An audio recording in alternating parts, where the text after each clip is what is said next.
नमस्कार, मैं रजनी आर्य, आवाज जनादेश में आपका स्वागत है। आइए चलते हैं आज की खास खबर की ओर। एनटीपीसी के सहयोग से कार्यरत डीएवी पब्लिक स्कूल जमथल का दर्जा मिडिल से प्राइमरी किए जाने को लेकर विरोध के स्वर उठ रहे हैं। जनप्रतिनिधियों ने पिछले दिनों इस मसले पर आमरण अनशन भी किया था और एनटीपीसी प्रबंधन में जिला प्रशासन के आश्वासन के बाद अनशन खत्म किया गया था, लेकिन आश्वासन की अवधि बीतने के बाद भी स्कूल को मिडल न किए जाने से खफा जनप्रतिनिधियों ने जिला प्रशासन को 2 दिन का अल्टीमेटम दिया है और यदि इस अवधि में उनकी मांग पूरी नहीं होती है तो बड़े स्तर पर आंदोलन खड़ा करने की चेतावनी दी है। एनटीपीसी टाउनशिप के अंदर एक डीवी स्कूल का मामला है, जो कि एनटीपीसी प्रबंधन की जिम्मेदारी है स्कूल को रन करना।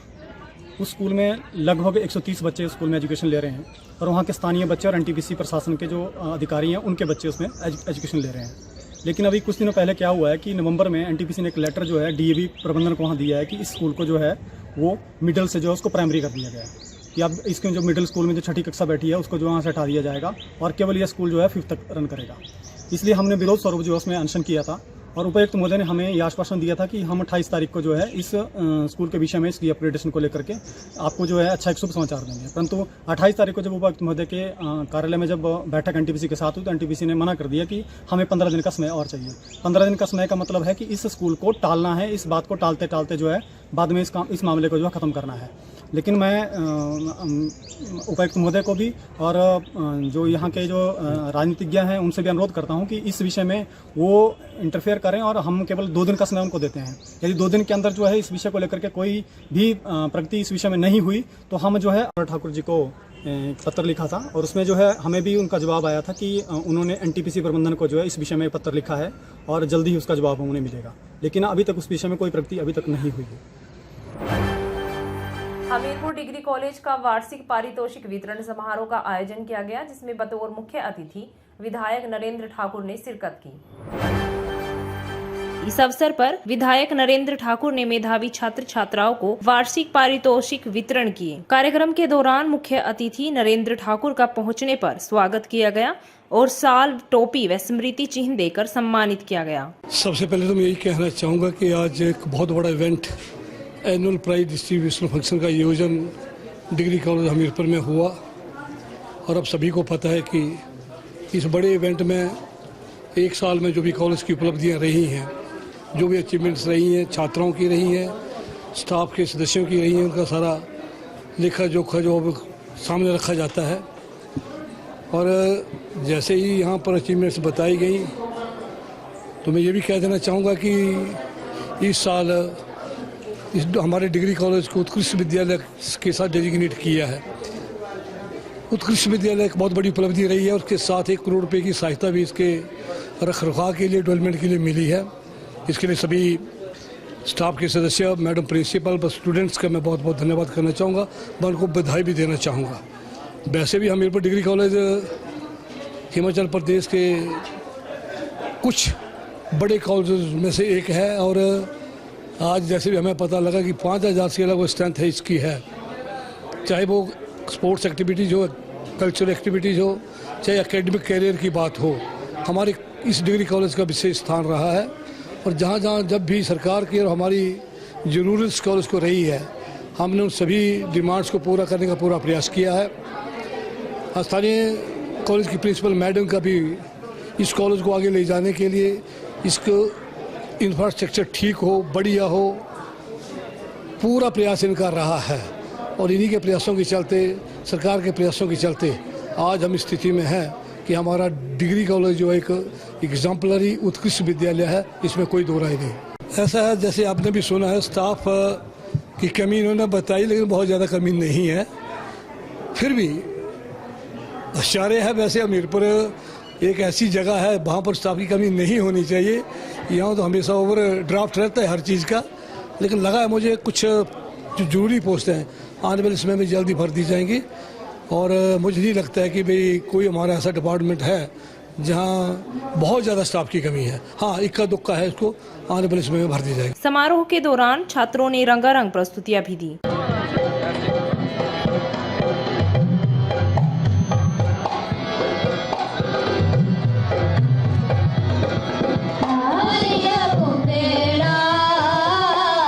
तेरी मांग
सलूणी उपमंडल की ग्राम पंचायत सुंडला, पुखरी व दिखाई पंचायत के लिए प्री जनमंच कार्यक्रम का आयोजन लोक निर्माण विभाग के विश्राम गृह सुंडला में किया गया। कार्यक्रम की अध्यक्षता एसडीएम सलूणी डॉक्टर स्वाति गुप्ता ने की। प्री जनमंच कार्यक्रम के दौरान 21 मांगों और शिकायतों के आवेदन प्राप्त हुए। समस्याओं के समाधान के लिए संबंधित विभागों को आवश्यक कार्रवाई के लिए प्रेषित किया गया। इस दौरान मुख्यमंत्री गृहिणी सुविधा योजना के लिए एक मामला भी स्वीकृत किया गया। इसके अतिरिक्त 10 इंतकाल व 13 विभिन्न प्रमाण पत्र राजस्व विभाग द्वारा मौके पर ही जारी किए गए। हमारा जैसा आपको विदित है 3 अप्रैल 2022 को जो हमारा जनमंच यहाँ पे सुंडला में निश्चित है, उससे पहले हमारी प्री जनमंच एक्टिविटीज़ चली हुई हैं और सलूणी के प्रशासन द्वारा आज दूसरा प्री जनमंच सुंडला जो ये रेस्ट हाउस है यहाँ पे हमने आयोजित किया था और इसमें 3 पंचायतों जो कि सुंडला, दिघाई और पुखरी है, उनके जो आम जनता है उनकी विभिन्न विभागों से संबंधित हमने शिकायतें यहाँ पे प्राप्त की और उनका मौके पर निपटारा भी किया। आज कुल हमारे पास 12 शिकायतें विभिन्न विभागों से प्राप्त हुई हैं और 9 मांगें विभिन्न विभागों से संबंधित हमें प्राप्त हुई हैं, जिनमें से कुछ शिकायतों और कुछ मांगों को मौके पे डील किया गया है और बाकी जो पेंडिंग रहती है, लंबित रहती हैं, उनको विभिन्न विभागों को कहा गया है कि वो उसको समयबद्ध तरीके से उसका निपटारा करें। इसकी जो साइट थी वो थी ग्राम पंचायत सुंडला, जिसके क्लस्टर में सुंडला, दिघाई और पुखरी के लोग आए थे। आप सबको मेरा दोबारा से नमस्कार और धन्यवाद कि आप लोग हमारे साथ जुड़े थे। जनमंच जो है एक सरकार की जो है एक पॉलिसी है, जिसके अंतर्गत जो है सारे अधिकारी, देखिए कितनी अच्छी बात है ना, सारे अधिकारी मिलके आपकी प्रॉब्लम को आपके एरिया में आके सुन रहे हैं। इसका आप पूरा फ़ायदा उठाएं। अगर अभी भी अपॉर्चुनिटी है, अभी अधिकारी बैठे रहेंगे, किसी का कोई अनुसूचित जाति प्रमाण पत्र, किसी तरह का प्रमाण पत्र, किसी बुजुर्ग महिला की कोई पेंशन ना लगी हो या कोई एकल नारी हो उनको पेंशन ना लगी हो, कोई दिव्यांग, जिनको लोग विकलांग भी कह देते हैं कई बार गलती से, उनके लिए कोई फैसिलिटी नहीं हो पाई हो, जैसा कि हम देख पा रहे हैं कि आज के जनमंच में बहुत सारे हमारे जो है दिव्यांगजन भी हमारे को ज्वाइन कर रहे हैं, तो उनको भी अगर पेंशन का लाभ नहीं मिला है तो वो भी जो है पेंशन की सुविधा का लाभ उठाएं। अगर आपका राशन कार्ड नहीं बना है तो राशन कार्ड बनवाएं और इसके अलावा भी बहुत सारी सरकार की योजनाएं हैं, जैसे सहारा योजना, हिमकेयर कार्ड योजना और एग्रीकल्चर विभाग है। किसी तरह की आपको जानकारी लेनी है कि कैसे आप अपनी फसल की वृद्धि कर सकते हैं तो उसकी भी आप सुविधा उठा सकते हैं। सो ये जो जनमंच है इसका बेसिक जो गोल है वो ये है कि सरकार की जो अनेकों नीतियाँ हैं, अनेकों जो स्कीम्स हैं, योजनाएं हैं, आप सब लोग उसका बढ़ चढ़कर जो है फायदा उठाएं। 1979 से कार्यशाला में रखी हुई राम भक्त द्वारा भेंट की गई उन्हीं ईंटों को अब कार्यशाला से प्रभु श्री राम के गर्भगृह में ले जाया जा रहा है। लगभग 30 वर्षों से रखी हुई इन ईंटों को प्रभु श्री राम के मंदिर के चारों तरफ लगाया जाएगा। ये अभी तक कल की डेट तक 240 ईंटें श्री राम जन्मभूमि मंदिर के अंदर कैंपस के अंदर जा चुके हैं। ये ईंटें पिछले महीने 12 तारीख से स्टार्ट हुए हैं, एक कंटिन्यू चल रहे हैं। केवल दिवाली की 2 दिन की छुट्टी थी लड़कों की, 2 दिन धुलाई नहीं किए, बाकी कंटिन्यू चल रहे हैं। अभी लगभग यहाँ पे 1.5 लाख ईंटें के एवं हैं।